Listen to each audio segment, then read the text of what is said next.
6.3 지방선거를 7개월 앞둔 지난해 11월 노태학 위원장과 직원 3명은 덴마크와 스웨덴으로 8박 10일 동안 출장을 떠났습니다.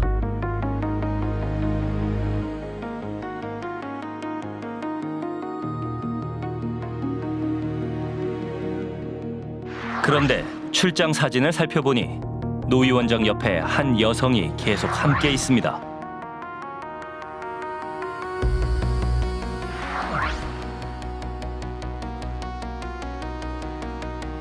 PD수첩이 입수한 비공개 출장 계획서. 여성의 정체는 바로 노태학 위원장의 배우자였습니다. 배우자에게 책정된 항공료는 1,200만 원이 넘는 비즈니스석이었습니다. 숙박비는 약 730만 원, 식비도 170만 원이 넘습니다. 모두 국민의 세금으로 지출됐습니다. 당시 출장에 소요된 총 예산은 9,053만 원이었지만 공식 일정은 하루 한두 건에 불과했습니다.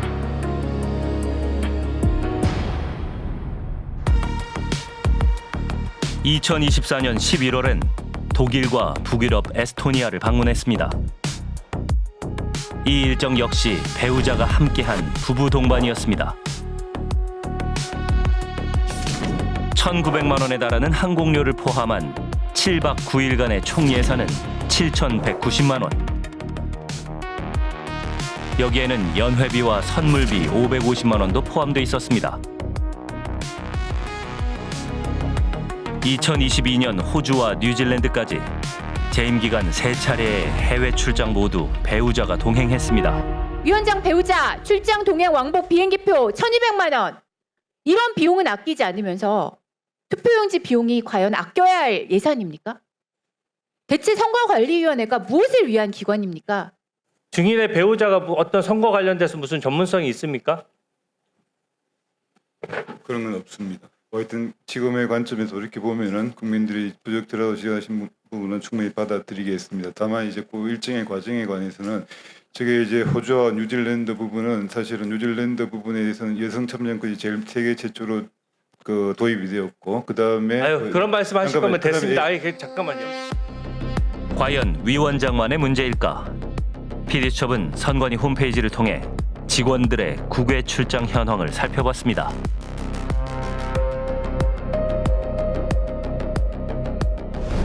(2022년부터) 올해 6월까지 진행된 국외 출장은 모두 107차례, 출장 인원은 461명, 집행된 예산은 약 27억 원이었습니다.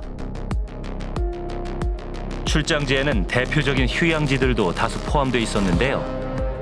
2023년 몰디브 대선 참관을 위해 직원 5명이 방문했지만 출장 보고서엔 선거 시설물 사진만 가득합니다.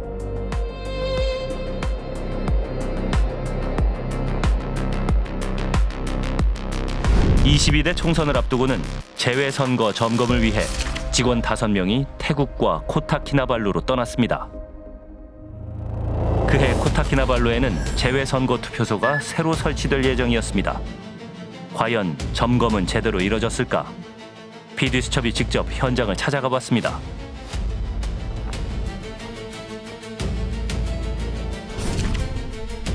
선관위 직원들이 방문한 곳은 선관위 분관과 한인교회 2곳. PD수첩은 당시 상황을 알고 있는 교민들을 직접 만나보기로 했습니다.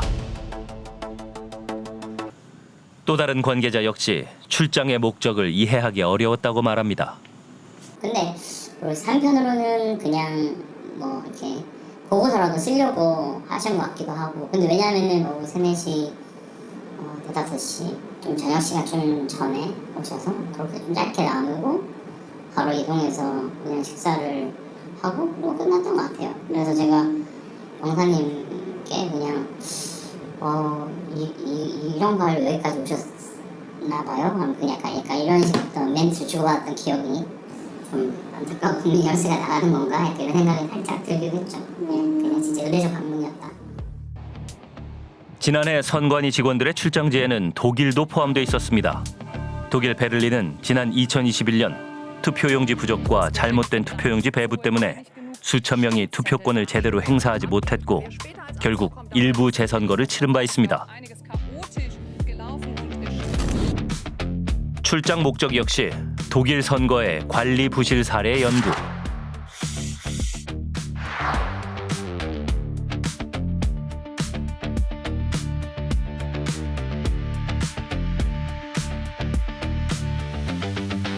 보고서에는 작은 실수도 선거 부정으로 연결될 수 있으니 위기감을 갖자는 교훈도 써 있습니다.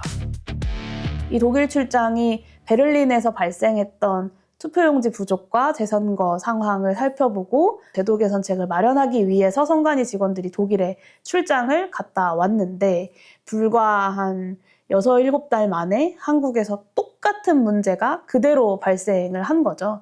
이런 출장이 실제로 제도 개선의 이슈로 혹은 제도 개선으로 이어지지 못했다. 이런 논란에도 불구하고 선관위는 다른 공무원 조직에서는 찾아볼 수 없는 특별한 수당이 존재합니다. 특별 정려금이라는 항목이 있습니다. 이 이름 자체가 매우 생소하죠. 왜냐하면 다른 조직에는 없기 때문에 이런 항목 자체가 특별 정려금 이름도 되게 어렵고 복잡한데 사실상 보면은 일종의 선거 있을 때 그냥 수고했다고 더 주는 수고비 같은 개념입니다. 2020년 대선부터 올해 지방선거까지 최근 5년 동안 선관위에 지급된 특별 정려금은 약 103억 원. 올해는 지급 대상을 확대해 총 55억 원을 지급할 예정이라고 밝혔습니다. 이를 두고 일각에선 국민 혈세를 방만하게 집행한다는 비판도 제기됩니다. 선거관리위원회라는 조직은 선거관리를 전담하기 위해서 만든 조직인데 그 선거관리 업무를 했다고 해서 수고비를 더 준다. 다른 공무원들은 받지 않는 그게 따로 얹어주는 이 수고비를 더 얹어준다는 건 좀 말이 안 되는 거고. 그런데 PD수첩은 취재 과정에서 또 다른 문서 3건을 확인했습니다. 바로 선거박물관 건립을 위한 연구계획서. 박물관을 통해 우리나라 선거의 우수성을 알리자는 건데요. 건축비만 약 230억 원, 총 사업비는 약 300억 원에 달합니다. 인건비 14억 포함 연간 약 27억 원의 운영비가 예상됩니다. 선관위는 선거박물관 사업을 위해 2010년부터 3차례에 걸쳐 외부 연구 용역까지 진행했습니다. 그러니까 이게 300억 정도 예산을 들여서 선거박물관을 만들겠다는 시도를 한 거죠. 근데 그게 안 된 건데 그 시도를 하는 과정에서 그걸 뒷받침하려고 막 연구 용역 같은 것들 보고서 내고 이랬는데 몸집 키우고 자리 만드는 용도죠. 선관위는 지금 그렇지 않아도 채용 비리라든지 여러 가지 조직적으로 문제가 많은데 뭐 명확하게 뭐 일종의 타당성이나 이런 게 검증이 안 된 조직을 만들어서 자리 늘리겠다 이런 시도를 했던 거라고 보여집니다. 지난해 선거관리위원회에서 고위 간부들의 자녀가 특별 채용됐다는 이른바 아빠 찬스 의혹이 불거졌죠. 선관위 고위직 간부들의 자녀 특혜 채용 의혹도 제기됐습니다. 10년간 확인된 규정 위반만 878건이었습니다. 따님 채용 청탁한 혐의 인정하십니까?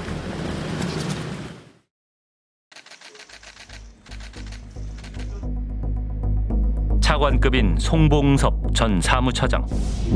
인사 담당자에게 직접 전화를 걸어 자신의 딸이 착하고 성실하다며 딸의 채용을 부탁한 의혹을 받았습니다. 고위직으로 계신 장관급, 차관급 두 분의 전임까지 해서 3분이 내리 어떻게 똑같이 자녀 의혹까지 이렇게 사냔 말이에요. 그 과정에서 특혜는 전혀 없었다는 거 말씀드리고요. 채용 비리 방법 중엔 면접 점수를 연필로 작성한 후 나중에 수정한 사례도 있었는데요.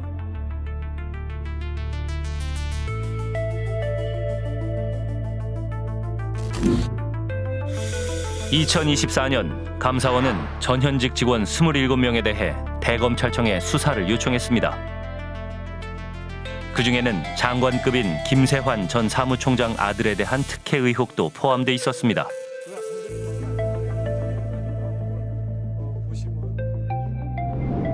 선관위는 채용 인원을 늘려 없던 자리를 만들고 외부 교육 일정을 이유로 면접은 비대면 심사로 변경했습니다. 심사위원은 아버지의 지인들이었는데요. 왜냐 최고의 아들이니까. 우리도 말하면 뭐 조선왕조로 따지면 뭐 왕 밑에 그거 왕 아들이니까. 예. 그래서 세자라는 별칭이 붙었어요. 채용 이후에도 각종 특혜 정황이 이어졌습니다.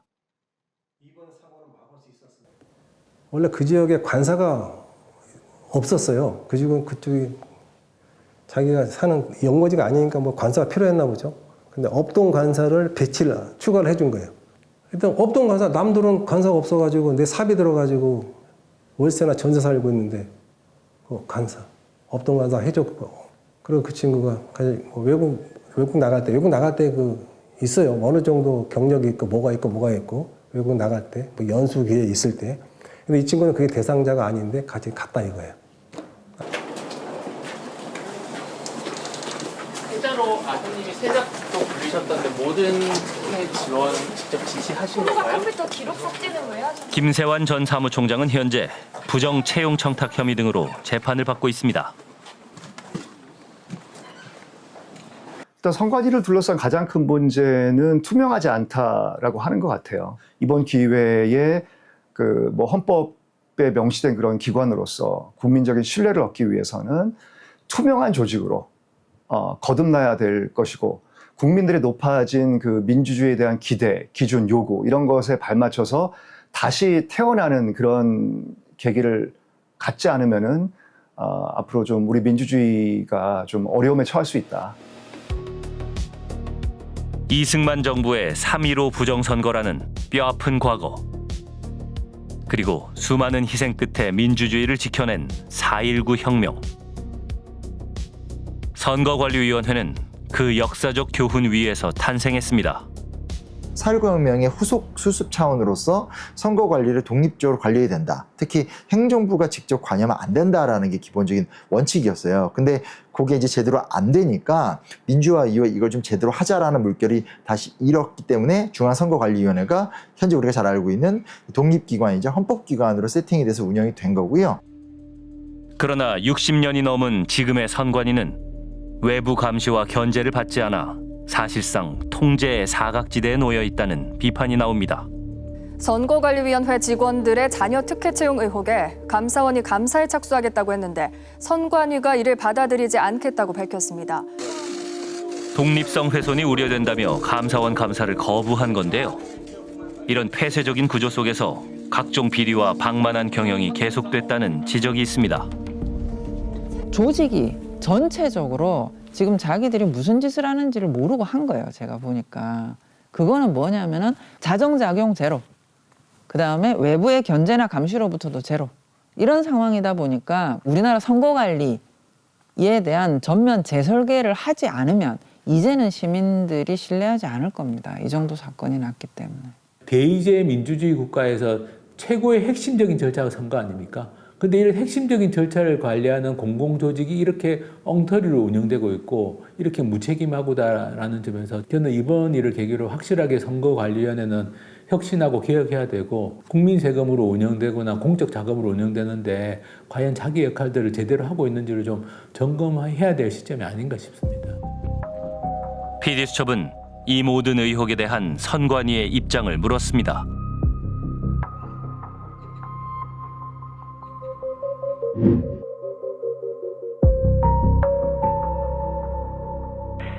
저희가 현재 국정조사와 수사가 진행 중인 상황이라서 질의하신 문의에 답변을 드리기가 어려운 점을 좀 양해해 주시기 바랍니다.